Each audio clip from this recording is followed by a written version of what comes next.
Hey frogs, dogs, and logs! In this video I wanted to go over conceptual sketching. And as a designer, it's our job to help a client understand what you plan to deliver. Now let's be honest, trying to describe what you will do for your client is only going to get so far. Sometimes we need to show and not tell. After all, a picture is worth 1,000 words. Now, a design project is usually completed in two stages. There's the schematic design phase where you are coming up with ideas and researching and starting to formulate the plan. And design development is where you take all that foundational stuff and actually start turning it into the reality of the project. Design development is where all those fancy pictures come from, those photorealistic, well-developed perspectives that programs like SketchUp, Revit, and others can create. And I wanted to show you some great renderings that my pal Matt Hodel rendered using a variety of software. He's actually a professional renderer, and his business, Key Illustration, contracts with architects and designers to 3D model and render their designs for them. So as you can see, you don't have to work at an architectural firm as a designer or architect. There's lots of niches like 3D rendering where you can put your technology skills to work.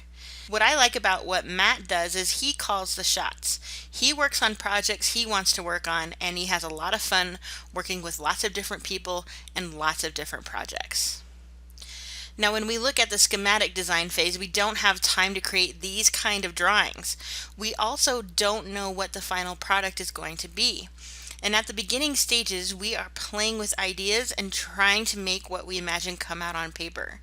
So a lot of times designers put pencil to paper and do quick sketches. This is called conceptual sketching. Now, to do conceptual sketching, you should know the basics of the one-point perspective and the two-point perspective. In one point, you are seeing the room or objects a little more head-on. This is a great perspective to use when you want to accentuate the symmetry of a space, or if you want to showcase the front face of objects in a room or a wall. Two-point perspectives, in my opinion, are a little more realistic and natural viewpoint.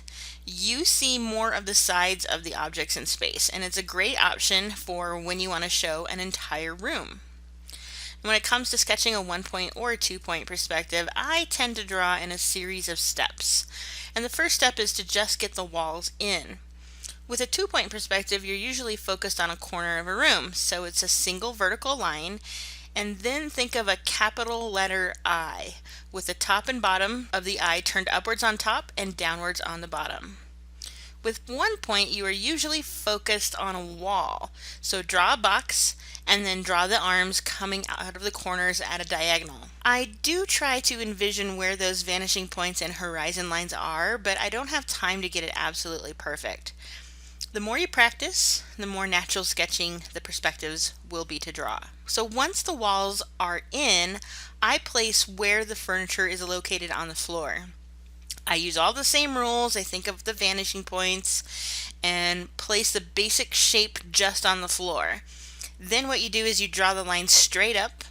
It's kind of like you're creating cubes, or you can create a cone, you could create sphere, it kind of depends on what you're drawing, but honestly, drawing cubes are easiest for me. So I always draw the cube and then figure out how to cut out that cube to make the shapes I want, like a couch or a chair. So you can see that my drawings are not Rembrandt's by any means, and they don't have to be, but they do need to show control, and they have to demonstrate the basic rules of the perspective to be believable. So sometimes you're drawing right in front of the client, and that can be kind of nerve-wracking for the beginner. Know that you can draw those guidelines to the vanishing point if you need them to help you draw a little more accurately, okay? So the client does tend to get a little fascinated with the science of what you're doing and understands what you're doing as well. So don't feel like you can't draw guidelines. Now eventually you get so good at this that you don't need the guidelines. You just start drawing. Kind of like riding a bike, you just do it. But sometimes you are also preparing for a meeting, so you can get a little bit more loose, and you can also trace over other drawings that you've done to kind of help them look a little more prepared. But I gotta be honest with you, ain't no designer got time to do super detailed concept drawings, so stay on the simple side, develop the ideas that need to be developed, but draw simply and quickly. So I gave my class the challenge of conceptualizing a check-in desk. Could be for a hotel, it could be, to check in skates at a roller rink, whatever they wanted to conceptualize. They had freedom! The goal was to come up with a design for a desk as well as the wall behind the desk. So the outcome was to sketch what is known as an annotated elevation, as well as to produce a perspective or orthographic drawing. So an elevation, I kind of look at that as a flat version of the one-point perspective. You only see the side of the furniture that is facing you. You don't see the tops or bottoms of any objects. An annotated elevation has notes kind of pointing out some special features. Now, I did this assignment along with my students. I chose to do a check-in counter to a boarding house for a wildlife recovery center. So this type of project has small budgetary needs, so I decided to use simple and natural materials. I felt the first thing I needed to do was to figure out what the desk was going to look like. So I did what I call a snapshot sheet. I design doodled a series of different check-in counters just to help me kind of develop unique and interesting ideas. Now, as you're looking at this, notice that my lines appear to be a little bit more controlled, but they are still loose in nature, so it's sketchy and yet still designy. I'm doing my best to stay professional because I never know if any of these drawings are going to be seen by my clients. So I added some notes just to kind of help me determine which desk I wanted to work with. I drew a lot, but I really wanted to develop my ideas. I wanted to play and explore. It's kind of like choosing a wedding dress. I'm not going to go in and, based on all this evidence, just choose the first dress and then go home. No, I want to play. I want to try them on. I want to see what's going to work the best for my wedding. So treat your designs like you are treating your future wedding dress. Now, once I figured out which design I wanted, I started envisioning what the back wall was going to look like. Again, I design doodled. I like to work big, so I use full-size sheets. And I used a lot of sheets, some of which I am not showing you because they are pretty dorky and really bad. But that's the whole point of design doodling. Make mistakes. Work through problems. The only way to work through a design is to dirty up some paper. Nowadays we have things like Procreate for the iPad where you aren't wasting the paper. No matter what your medium is, just dirty it up. Explore, make mistakes. Eventually, I came up with my annotated elevation. I decided not to use color for this one, but you certainly can play with color in these. Markers are quick and efficient. I've seen designers use watercolors, and I personally use colored pencils. Whatever you use, try not to be photorealistic. Just splash color on. Here I just used a pencil and the basic shading techniques we learned earlier to kind of show some texture, some volume, and some lighting. To draw this elevation, I actually started with the desk and then I developed the rest of the drawing off of that. And some people start with the borders, so like the sidewall lines, the floor line, the ceiling line, whatever works for you. Just make sure you aren't showing the tops, bottoms, or sides of objects. Next, once I got the drawing done, I annotated the elevation with some key notes. So I try to keep design drafting style writing. Why? Well, I think the client should be entertained and they are expecting a designer to do designer type things. So writing with design style handwriting gives my client the experience of being designed for. Now, I got a C in hand drafting and I still to this day don't know how I didn't get a D in it. I don't always write that way, but I do have my own voice in my writing. So if it's not your thing, it's not your thing. Just be legible. Write straight across, don't write at angles or anything like that on the paper. No cursive, and be to the point, no paragraphs. It should just be like 3 to 4 words per note tops. Point out special finishes, special features, things that aren't obvious. It's your chance to show your client that you know your craft. Now, the elevation helped me develop the design of the desk and and the wall together. So now it's time to take that into perspective or orthographic views. Now, orthographic is like a perspective without vanishing points. So an object will look the same in terms of measurement, even if part of it is back in space towards that horizon line. It doesn't shrink as it goes back towards that direction. They look a little bit more stiff, but it can still give a good detail and really show the space. For my part of this project, I chose to do a 2-point perspective. I thought it was important to show the features from the side, but also so I could really show the ceiling feature as best I could. So I started by drawing the walls, and then I sketched in the wall features just lightly and basically, not a whole awful lot of details at this point. More like the boundaries of the wall features is what I added.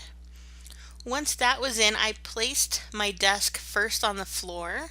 Where does this desk sit on the floor compared to everything else? And then I brought it up off the floor by drawing straight vertical lines. I basically drew a cube, and then I chiseled away the cube to form the desk. I did use some light vanishing points, to help guide me and place all of this. It still needs to look accurate or else it's not going to be believable. So even me having 20 years experience, I still use guides, guys. It's okay.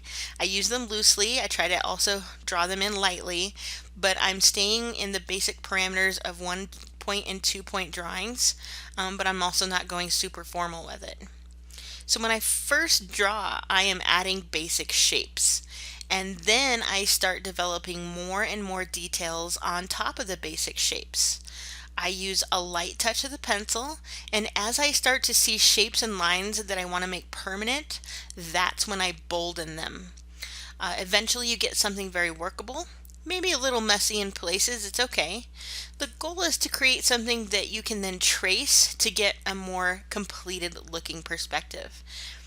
Now, when I traced right on top of this drawing with a bold marker, and honestly, I wish I had traced with a finer tip. I also recommend not tracing right directly onto the drawing, but maybe use a separate piece of paper. Use a light table. You can create a makeshift light table if you wanted, just with glass and a lamp. Kind of used as a desk, but honestly I have been known to use windows. They're awesome to trace with. That already has natural light coming through, so just tape your papers up to the window and trace. Just be careful when taking the tape off, please, not to tear your picture. But by developing your perspective over and over, you get to a point where you can actually straighten lines that aren't straight. You can make some improvements as you trace. You can even use a straight edge if you wanted to, but honestly, I like my concept drawings to still look a bit sketchy and imperfect, because that's me. I am an imperfect designer. I'm going to add some style and personality to things. My drawings and designs aren't rigid, and they're not the epitome of perfection. So this is how you find and develop your voice. Each of you is going to have a different voice to your drawings, and that's the beauty of you. I decided to take this perspective into color, so now I'm a color pencil artist. I do a lot of realistic animal art outside of design because that's one of my big passions. Color pencils is my favorite media because we understand each other, you know what I'm saying? Like, we talk the talk, we walk the walk. But color pencils is not a quick media, and it's not one that is typically used in interior design drawing because it's hard to just splash color down with. Kind of like a concept drawing should have. It does give more of a detailed look, and there are some designers out there who do use colored pencils, but colored pencils, that's my voice. And maybe for some details it's good to use, but I encourage you guys to play with markers, play with watercolor, find what works for you. I tried to stay loose with my colors, but still intentional with tones and hues and texture.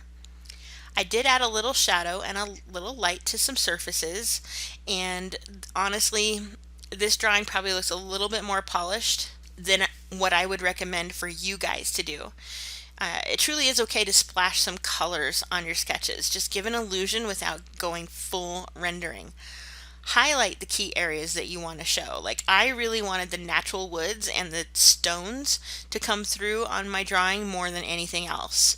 So the beauty of tracing is that if you need to start over, like if I felt like this was too polished and I needed to start over, I could do that really simple by just grabbing another piece of paper, retracing, and then just kind of play with splashes of color. So let's kind of sum up what you learned today. Concept sketching. It's essential for getting your initial ideas out from your head and onto paper. Stay within the rules of perspective and elevation drawing, but don't do it too formally. The elevation took me about 30 minutes to complete from my desk drawings all the way to final annotation. The perspective maybe took me about an hour, maybe 2 hours. I'm not really sure. It was somewhere in there because I think the time that was spent the most was the color pencils aspect. So that was my final choice, and it took a little bit longer. So designers don't always have time to do these super formal detailed drawings, nor do you want to be charging your clients like $80 an hour for a rendering that takes 6 hours to complete. That's silly. So the more you practice the basic drawing techniques, the faster and more efficient you will become. Making drawings easy to read and easy to understand, but also easy to communicate your design ideas is key. But don't skip those important steps of exploration, of dirtying up paper or artboards. Those are necessary steps. Ultimately, have fun, stay loose, and do your best to be quick and yet efficient. Find your design voice.